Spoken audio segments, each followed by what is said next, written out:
क्या straight of Hormuz में अकेले पड़ गए डोनाल्ड ट्रंप?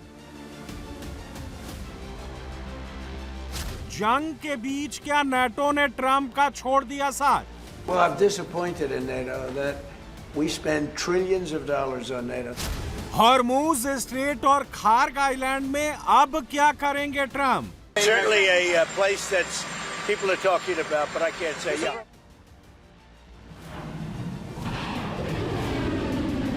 अमेरिका, इजराइल और ईरान के बीच चल रही जंग के बीच पूरी दुनिया की निगाहें अब हॉर्मूज स्ट्रेट पर आकर टिक गई हैं। दुनिया का करीब 1/4 तेल इसी समुद्री मार्ग से गुजरता है, लेकिन यह फिलहाल जंग के मैदान में तब्दील हो गया है।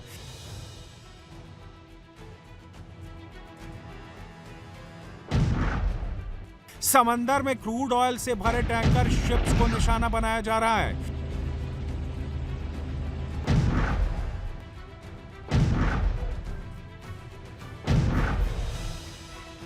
मिसाइल और ड्रोन हमले से बीच समंदर में बारूदी बवंडर उठ रहा है। हॉर्मूज को ब्लॉक करके ईरान ने अमेरिका की दुखती रग पर हाथ रख दिया है। अमेरिका और उसके सहयोगी देशों के शिप्स के लिए इसे पूरी तरह से रोक दिया है। हाल के दिनों में ईरान ने हॉर्मूज में 20 से ज्यादा शिप्स पर अटैक किया था, जिसमें ज्यादातर कच्चे तेल के जहाज शामिल हैं। हॉर्मूज से अमेरिकी जहाजों को रोकने के लिए ईरान की इस्लामिक गार्ड ने जोरदार तैयारी की है। अमेरिका और उसके सहयोगी देशों के जहाजों को बीच समंदर में उड़ाने के लिए ईरान ने हॉर्मूज में 6000 से ज्यादा माइंस बिछाई हैं। इन माइंस को अलर्ट मोड में रखा गया है। IRGC कभी भी इसे एक्टिवेट कर सकता है। इसके साथ ही माइंस बिछाने का काम जोरों से चल रहा है। फारस की खाड़ी में रेड सी तक इसकी तैनाती की गई है। इसके साथ ही ईरान ने हॉर्मूज में खतरनाक मिसाइलों की तैनाती की है। मिनी सबमरीन्स की 20 से ज्यादा स्क्वाड्रन को तैनात कर रखा है। फतेह क्लास की मिसाइलों को भी अलर्ट मोड में रखा गया है। अमेरिकी जहाजों पर हमले के लिए जस्ट 2 एंटी शिप क्रूज मिसाइलों को भी लगाया गया है, जिसकी रेंज 35 किलोमीटर तक है, यानी 35 किलोमीटर के दायरे में जहाजों को तबाह कर सकता है। हॉर्मूज में ईरान से मुकाबले के लिए अमेरिका को बड़ी संख्या में वॉरशिप, एलीट मिलिट्री हथियारों की जरूरत है। इसके लिए डोनाल्ड ट्रंप ने नाटो समेत जापान, चीन से मदद की गुहार लगाई। हॉर्मूज को खुलवाने के लिए वॉरशिप्स भेजने की अपील की, लेकिन जंग के बीच नाटो ने हॉर्मूज में वॉरशिप्स और मिलिट्री हेल्प से इनकार कर दिया।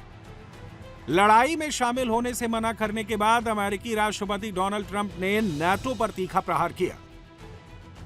बौखलाहट में ट्रंप ने नाटो देशों को कायर बताया और इसे याद रखने की चेतावनी दी। ट्रंप ने कहा, अमेरिका के बिना यह गठबंधन सिर्फ कागजी शेर है। ये न्यूक्लियर ताकत वाले ईरान को रोकने की लड़ाई में शामिल नहीं होना चाहते हैं। अब जब ये लड़ाई सैन्य रूप से जीत ली गई है, तो वो तेल की ऊंची कीमतों की शिकायत कर रहे हैं। हॉर्मूज स्ट्रेट को खुला रखने के लिए सैन्य मदद देना आसान है, लेकिन सहयोगी देश इसमें भी पीछे हट रहे हैं। ये बहुत आसान सैन्य कदम है, जिसमें बहुत कम जोखिम है, लेकिन वो मदद नहीं करना चाहते, कायर हैं, और हम इसे याद रखेंगे। It's a simple military maneuver. It's relatively safe, but you need a lot of help in the sense of you need ships, you need volume. And NATO could help us, but they so far haven't had the courage to do so. And others could help us, but, we don't use it. At a certain point, it'll open itself. At a certain strait itself is, we're doing a good job. But it would be nice if the countries, including China, if the countries that use it, China uses it 90% of their energy. Japan is 95% of the energy. It would be nice if those countries would get involved.